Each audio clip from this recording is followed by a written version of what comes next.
오늘 본문이 이사야서죠. 오늘 이제 대림절, 예수님의 오심을 기다리는 대림절 두 번째 주일입니다.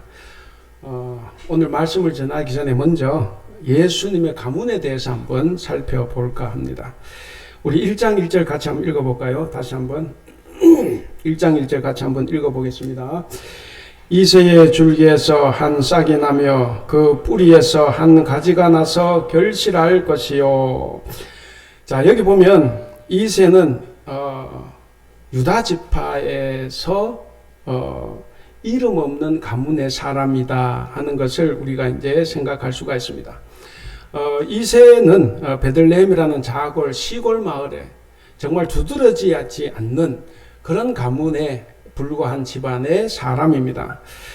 여러분, 왜 예수님을 다윗의 자손이라 말하지 않고 이새의 줄기라 이렇게 표현을 했겠습니까? 당연히 의미가 있겠죠. 다윗의 자손이 아니라 이새의 줄기라고 한 것은 다윗은 왕이 되어서 이후로 왕족이 되었지만, 그러나 다윗의 아버지 이새는 왕족이 아니었습니다. 그는 산골짝 시골 마을 베들레헴이라는 이름 없는 곳에서 살았던 그저 미천한 신분의 소유자였습니다. 바로 이 미천한 신분이 예수 그리스도의 신분이다라는 것을 이제 예표해 주는 말씀입니다. 우리 이사야서 53장 2절 말씀 우리 같이 한번 읽어보겠습니다. 이사야 53장 2절 시작. 그는 주 앞에서 자라나기를 연한 순 같고 마른 땅에서 나온 줄기 같아서 고운 모양도 없고 풍채도 없은즉 우리의 보기에 흠모할 만한 아름다운 것이 없도다. 그러니까 예수님은 모양도 없고 풍채도 없다, 보기에 흠모할 만한 어떤 것도 없다 그랬습니다. 이 예언자의 예언대로 그리스도는 정말 미천하고 보잘것없는 신분으로 베들레헴 말구유에 나서 뉘어졌습니다.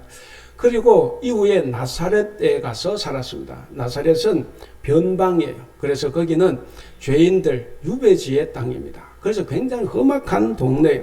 바로 그곳에서 자라나셨습니다. 그래서 예수 그리스도는 사람들이 볼 때 흠모할 만한 어떤 것도 없습니다. 그는 관심의 대상이 될 수도 없었던 지극히 초라하고 보잘것없는 그런 정말 평범한 가문에서 태어난 사람입니다. 이처럼 이새는 보잘것없고 그리고 작고 초라한 이름으로서 바로 폐허가 된 이스라엘을 상징하는 말입니다. 근데 바로 이 폐허가 된 이스라엘, 그런 그 폐허가 된 이스라엘 땅에서 하나님이 이제 구원을 준비하고 계신다 하는 사실입니다. 그러니까 이게 무슨 말씀이냐면 심판이 끝이 아니고 그리고 멸망이 마지막이 아니라는 겁니다. 그것이 마지막이 아니라 뒤에 또 이어지는 것이 있다 하는 거죠. 이사야는 이새의 후손에서 메시아가 와서 평화의 나라를 이룩하여서 다스릴 것이다 라는 이 희망을 지금 오늘 본문을 통해서 예언하고 있습니다. 로마의 식민지가 된 땅, 성전도 없고 하나님도 없고 그냥 율법만 남아있는 그런 신앙. 그 와중에서도 부자들은 누릴 것 다 누리고 먹을 것 다 먹어요. 우리가 일제시대라고 해서 모두가 다 가난한 건 아니죠. 친일파, 일제 앞잡이가 되면 더 큰 부를 누립니다. 그것처럼 백성들은 가난에 찌들려 죽을 고생을 하는데 부자들은 남부러울 것 없이 잘 먹고 잘 삽니다. 이럴 때 가난한 사람들은 하루 한 끼 먹는 것이 고달픈 시기입니다. 가난하기 짝이 없는 그 시절에 예수님은 그런 목수 집안에서 태어났어요. 그래서 예수는 무척이나 가난한 집안에서 태어난 거죠. 이것이 바로 심판과 멸망 이후에 하나님이 예비해 놓으신 구원입니다. 하나님은 도대체 무슨 일을 하시려고 심판을 받아서 폐허가 된 이 땅에 메시아를 보내셨을까? 우리가 이 대림절에 한번 생각해 봐야 되겠습니다. 여러분, 이 땅에 오신 주님은 어떻게 사셨습니까? 이 땅에 오신 주님은 가난한 사람들을 공의로 재판하시고 그리고 억눌린 사람들의 원한을 풀어주심으로써 위로해 주십니다. 여러분, 가난한 자들이 공의로 재판을 받을 수 있습니까? 오늘날도 마찬가지예요. 공의로 재판받지 못해요. 왜? 힘있는 사람, 권세자들이 자기 마음대로 재판을 하기 때문에 절대로 공의로 재판을 받지 못합니다. 그런데 우리 주님이 오시면 바로 그렇게 가난한 자들을 공의로 재판해 주시고 원한을 풀어주시고 위로해 주십니다. 오늘 본 말씀을 통해서 이 땅에 오신 우리 주님의 이 일을 알고 우리도 하늘의 위로를 기다리는 성도로서 이 대림절을 어떻게 살아가야 할까 한번 살펴보면서 우리의 삶을 결단하는 은혜로운 시간이 될 수 있기를 바랍니다. 자, 먼저입니다. 첫째는 하늘의 위로를 기다리는 성도는 주님처럼 사람을 외모로 판단해서는 안 됩니다. 우리 3절을 같이 읽겠습니다. 3절 말씀 시작. 그가 여호와를 경외함으로 즐거움을 삼을 것이며 그의 눈에 보이는 대로 심판하지 아니하며 그의 귀에 들리는 대로 판단하지 아니하며. 자, 여기서 메시아는 즐거움을 뭘로 삼는다 그랬습니까? 여호와를 경외함으로 즐거움을 삼는다 이렇게 말씀하고 있어요. 이것을 좀 더 구체적으로 설명을 합니다. 도대체 여호와를 경외하면 즐거움을 삼다니 무슨 말인가? 그 다음이죠. 어떻습니까? 그는 눈에 보이는 대로만 재판하지 않으며 귀에 들리는 대로만 판결하지 않는다 하는 겁니다. 아까도 말씀드린 것처럼 귀에 들리는 대로 판결하지 않는 거예요. 누가 귀에 들려줍니까? 가난한 자는 아무리 소리쳐도 재판관의 귀에 들려지지 않아요. 근데 힘 있는 사람, 부자들은 그들을 움직이죠. 귀에다가 소리칩니다. 그렇기 때문에 세상의 재판은 그때나 오늘이나 다 어떻게 엉망진창이죠. 그런데 우리 주님은 오시면 귀에 들리는 대로 판결하지 않는다 이렇게 이야기를 합니다. 여러분, 하나님을 경외하는 사람, 하나님을 존중하는 사람, 하나님을 두려워할 줄 아는 사람은 자기 눈에 보이는 대로 평가하고 판단하고 판결하지 않습니다. 세상에는 그런 일들이 많아요. 교회도 많지만 세상에는 이런 일들이 많습니다. 오래전 사건이지만 2017년도에 서울에서 240번 버스 사건이 있었습니다. 240번이 이제 버스 정류장에서 아이들만 내려놓고 그냥 출발을 했어요. 아이 엄마가 그것을 알고 소리를 쳤습니다. 내려달라고. 그런데 그것을 무시하고 그냥 출발을 했습니다. 이것이 이제 인터넷에 올라왔어요. 인터넷에 올라오면 어떻게 됩니까? 그 버스 회사 뭐 난리가 났죠. 그리고 이 버스의 신상이 다 탈탈 틀리고 가족들이 다 틀리죠. 자, 그런데 CCTV를 보니까 그게 아니었어요. CCTV를 봤더니 아이가 정류장에서 내립니다. 그리고 한참 있다가 차가 출발을 합니다. 그런데 엄마는 뒤에서 핸드폰 보느라고 아이가 내린 줄도 몰라요. 버스가 출발하고 한참 뒤에서야 들어보니까 아이가 없어요. 그래서 내려달라고 소리를 쳤는데 이미 버스는 길 한복판을 달리고 있었기 때문에 설 수가 없어요. 그래서 안전하게 다음 정거장에서 내려줬습니다. 자, 근데 이것을 누군가가 왜곡해서 그것을 올린 거죠. 사람들은 확인도 하지 않습니다. 저도 그럴 수 있어요. 확인도 해보지 않고 그냥 뜨니까 마구 욕해버린 거죠. 그래서 정말 자기 일을 성실하게 했던 한 사람이 엄청난 곤욕을 치르게 된 거죠. 우리는 너무 쉽게 보이는 대로 판단하고 재판하고 귀에 들리는 대로 판결을 합니다. 아까도 말씀드린 것처럼 힘센 사람이 자꾸 그 사람들의 귀에 다 대고 외쳐요. 그래서 그 사람들을 움직입니다. 여러분, 가난한 자의 소리를 듣는가? 권력자의 소리를 듣는가? 근데 우리는 뒤늦게 이 사실이 잘못됐다고 밝혀져요. 밝혀져도 아니면 말고식입니다. 아니면 말고요. 우리의 그런 섣부른 판단 때문에 어떤 사람은 자살을 합니다. 어떤 사람은 인생의 나락으로 떨어지고 맙니다. 그런데 그렇게 한 사람을 죽여놓고도 그 사람 뭐라고 말합니까? 내가 죽으라고 했나? 죽은 사람이 잘못이지. 아니면 아니라고 지가 말하지.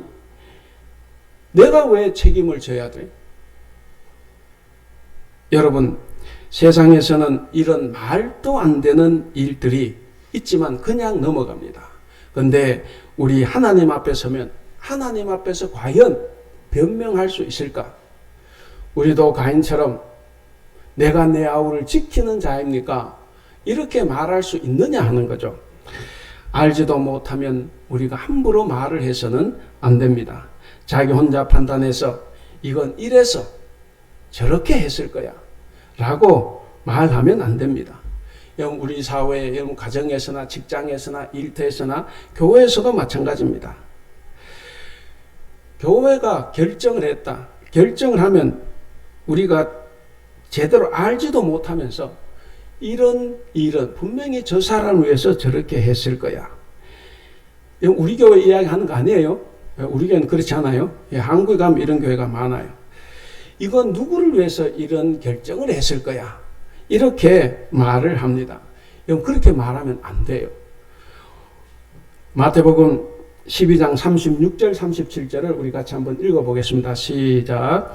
사람들은 심판날에 자기가 말한 온갖 쓸데없는 말을 해명해야 할 것이다.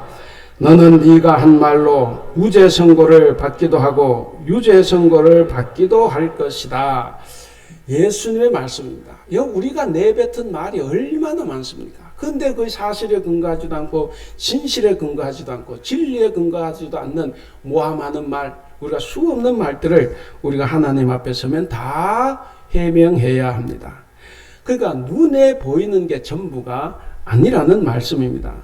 여러분, 하늘나라 하나님의 위로를 기다리는 성도는 절대로 함부로 말하면 안 됩니다. 혹시 나쁜 일을 내가 받더라도 숨겨줄 줄 아는 것이 더 좋습니다. 그래야 우리가 마지막 날에 하늘의 위로를 받고 무죄로 선고받고 천국으로 인도될 것입니다. 두 번째입니다. 하늘의 위로를 기다리는 성도는 가난한 사람이 공정한 재판을 받을 수 있도록 우리가 노력해야 합니다. 우리 4절 5절 같이 한번 읽어볼까요? 4절 5절 시작. 공의로 가난한 자를 심판하며 정직으로 세상의 겸손한 자를 판단할 것이며 그의 입의 막대기로 세상을 치며 그의 입술의 기운으로 악인을 죽일 것이며 공의로 그의 허리띠를 삼으며 성실로 그의 몸의 띠를 삼으리라. 이 말씀은 뭐냐면 예수 그리스도께서 세상에 오시면 하실 주요 사역 내용입니다. 즉 예수 그리스도는 재판장으로 오셔서 공의로 사람을 판단하신다 하는 것을 말합니다. 여러분, 건강한 사회, 건강한 나라는 가난하고 힘없는 사람들에게 어떤 대우를 하느냐 하는 것을 보면 압니다. 가난한 사람이 공정한 재판을 받을 수 있어야 합니다. 그래서 힘없는 사람들이 억울한 일을 당하지 않으면 그것은 건강한 사회입니다. 반대로 차별하고 공정한 재판을 받지 못하면 그것은 병든 사회입니다. 이런 법치라는 말을 많이 합니다. 법치국가. 특별히 이게 독재국가일수록 법치국가를 많이 이야기합니다. 그래서 오공화국 전두환 시절에 이 말을 굉장히 많이 사용을 했습니다. 법치라는 말이 권력에 복종하지 않는 사람들을 법으로 다스리겠다거나 혹은 국민들에게 법대로 살지 않으면 감옥 보낸다고 하는 그런 협박하는 의미로 쓰이는 말은 아닙니다. 그것은 절대로 법치가 아니에요. 법치국가란 뭐냐? 법치국가란 국민 보고 법대로 살아라가 아니라 국가가 법을 공정하게 운용하는 것, 그것이 법치입니다. 그래서 법치국가라는 것은 재산이나 권력이 있건 없건 차별 없이 통치하는 국가를 말합니다. 근데 우리 사회를 보면 가난한 사람은 힘없는 사람은 빵 한 조각 훔쳐먹어도 징역을 사는데 근데 돈 있고 빽 있는 권력 있는 사람들은 큰 죄를 지어도 마음 놓고 돌아다닙니다. 이것은 법치국가가 아니에요. 결국 가장 약한 사람의 인권과 권리를 존중하는 국가가 바로 법치국가입니다. 여러분, 궁핍한 사람을 대하는 태도, 그리고 약하고 차별받고 억눌린 사람을 대하는 태도, 가장 약한 사람들의 인권과 권리를 존중하는 국가, 그런 정권이 바로 법치국가입니다. 유대인들은 이렇게 생각을 했습니다. 유대인들은 성경에 나오는 많은 예언들을 근거로 해서 메시아는 다윗의 자손 가운데서 정말 다윗 왕과 같은 군사적인 영웅이 메시아로 올 것이다 이렇게 생각을 했습니다. 예수 제자들도 그랬죠. 그래서 군사 영웅이 와서 로마로부터 자기 나라를 독립시켜서 한 자리 차지하는 그런 세상을 꿈꿨습니다. 그런데 오늘 본문은 뭐라고 합니까? 본문은 그리스도께서 군사적인 영웅으로 온다고 합니까? 의로운 재판장으로 온다고 하십니까? 바로 의로운 재판장으로 오실 것이다 이렇게 말씀을 하십니다. 유대인들은 주전 722년에 북이스라엘이 아시리아에게 망했을 때, 그리고 주전 587년에 유다가 바벨론에게 패망했을 때, 그때 다들 그렇게 생각을 했어요. 우리가 힘이 없어서 망했다. 군사적인 힘이 없어서 패망했다. 이렇게 생각을 했는데, 근데 성경은 어떻게 말을 합니까? 그렇게 말하지 않아요. 성경은 오히려 권세를 잡았다고, 자신들의 진정한 도움이시고 정말 가장 힘과 능력이 있는 하나님을 버리고 세상을 불공정하게 재판을 해서 힘없는 사람들을 더 힘들게 하고 억울하게 했기 때문이라고 말을 합니다. 따라서 나라를 위해서 필요한 일꾼은 누구입니까?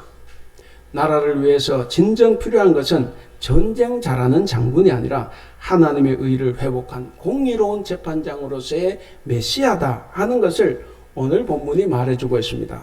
여러분, 우리 사회, 우리 국가는 어떤 지도자가 필요하겠습니까? 공의로운 재판장입니까? 힘 있는, 안보를 튼튼히 하는 지휘관이겠습니까? 사랑하는 우리 성도 여러분, 예수님은 가난하고 힘이 없어 도움을 받지 못하는 사람들, 그들을 공정하게 판단하고 재판하실 겁니다. 지금까지 가난하다고 착취당하고 힘이 없다고 억울함을 당했던 그 모든 사람들이 꿈에도 그리고 바랐던 것이 뭡니까? 바로 공의로운 재판이에요. 그래서 아마 그들은 항상 이렇게 기도를 했을 겁니다. 하나님, 제가 처한 상황이 참작이 되어서 저에게 더 이익이 되는 판결을 원하지 않습니다. 제가 정말 바라는 것은 그저 공정하게 판결을 받는 일입니다. 이것이 그들의 기도였을 겁니다. 실제로 이 땅에 오신 우리 예수님은 죄인들, 가난한 자들, 소외된 자들, 차별받는 자들, 천대받는 자들의 친구가 되셔서 그들을 돕고 위로하며 사셨습니다. 예수님이 오심으로써 가장 혜택을 받은 사람들이 누굽니까? 바로 그들은 연약하고 의지할 데 없는 사람들이었습니다. 가난한 자들은 드디어 공정과 상식에 맞는 재판을 받을 수 있게 된 것입니다. 사랑하는 우리 성도 여러분, 정말 우리가 하늘의 위로, 하나님의 위로를 기다리는 성도라고 하면 우리는 이 일을 우리 시대에 이룰 수 있도록 노력해야 합니다. 그저 내 일이 아니니까 수수방관해서도 안 됩니다. 어떻게든 할 수만 있으면 일을 해야 합니다. 부자와 권력을 잡은 자들이 힘없고 가난한 사람들을 억압하고 불공정한 판결로 불이익을 준다고 하면 단호하게 하나님의 심판을 천명해야 합니다. 그래서 가난한 자와 겸손한 자들이 더는 권력자들에게 불이익을 당하지 않는 그런 사회를 만들어 가야 합니다. 마지막 세 번째입니다. 하늘의 위로를 기다리는 성도는 우리 마음에서, 자기 마음에서 적대감을 없앰으로써 완전한 평화를 이루어 가야 합니다. 우리 6절, 7절, 8절 같이 한번 읽어볼까요? 6절, 7절, 8절 시작. 그때에 이리가 어린 양과 함께 살며 포범이 어린 연소와 함께 누우며 송아지와 어린 사자와 살찐 짐승이 함께 있어 어린아이에게 끌리며 암소와 고음이 함께 먹으며 그것들의 새끼가 함께 엎드리며 사자가 소처럼 풀을 먹을 것이며 젖먹는 아이가 독사의 구멍에서 장난하며 젖된 어린아이가 독사의 굴에 손을 넣을 것이라. 유명한 내용이죠. 노래도 있죠. 아주 유명한데 근데 이 말씀은 비유고 풍자라 할 수 있습니다. 지금은 세상이 마치 정글처럼 약육강식과 적자생존의 원칙에 따라서 정말 무한 경쟁이 지배를 하고 있는 시대입니다. 바로 이런 시대에 예수 그리스도가 만든 세상, 하나님의 구원으로 이루어지는 그 세상은 약하다고 해서 억울함을 당하지 않는 것, 강하다고 제 멋대로 함부로 나대지 않는 것, 바로 그런 세상입니다. 서로가 서로를 인정하고 함께 어우러지는 평화로운 세상을 말하고 있습니다. 우리가 여기서 주목할 부분이 이런 거예요. 거기 보시면 이리와 표범이 나오고 어린 양과 염소가 있죠. 근데 요 쌍들은 사실 함께 있을 수 없는 존재들입니다. 왜냐하면 양과 염소는 초식동물이에요. 그리고 거기 나오는 이리와 표범은 육식동물입니다. 그 같이 있으면 육식동물이 잡아먹죠. 그러니까 도저히 함께 할 수 없는 사이입니다. 근데 메시아가 오시면 적대적인 관계가 다 사라진다는 거예요. 적대자들이 사라지는 것이 아니라 적대 감정이 사라진다는 이야기입니다. 그러니까 평화의 세계가 열리는 것은 적대자가 사라져서가 아니라 적대자들이 가지고 있었던 적대 감정이 사라짐으로써 평화가 이루어진다는 말입니다. 그래서 이것이 정말 획기적인 변화입니다. 여러분, 적대적 관계에 있는 상대를 제거해 버리는 것이 아니라 상대에게 품었던 각자의 적대감이 사라지게 된다는 것입니다. 그래서 이 둘 간의 관계는 적대 관계에서 공생 관계로 바뀌는 겁니다. 우리가 이제 그렇게 생각할 수 있지 않습니까? 우리에게 상처를 주고 아픔을 주고 정말 우리 공동체를 힘들게 하면 저 인간은 도대체 뭐라고 하지 않습니까? 아니, 귀신은 뭐 하길래 저 인간 안 잡아가나? 저 인간만 없어지면 좋겠는데 저 왼수 덩어리. 우리가 이렇게 생각을 많이 합니다. 목사님, 저도 그렇게 생각할 때가 한두 번이 아닙니다. 그런데 오늘 본문이 우리에게 주는 중요한 메시지는 뭡니까? 그게 아니라는 거죠. 나를 힘들게 하는 저 인간이 없어지면 이 세상에 평화가 찾아오는 것이 아니라 저 인간에 대한 나 자신의 적대 감정을 없앨 때 진정한 평화가 찾아온다고 하는 가르침입니다. 사랑하는 성도 여러분, 샬롬이라는 것, 평화라는 것은 적대자 제거가 아니라 적대감 제거에서 일어난다는 이야기입니다. 샬롬은 그래서 제거가 아니라 공존이라는 거예요. 샬롬은 제거가 아니라 공존을 통해서 일어나는 것이라는 말씀입니다. 그래서 회복된 하나님의 나라는 적대 관계가 공생 관계로 바뀌는 겁니다.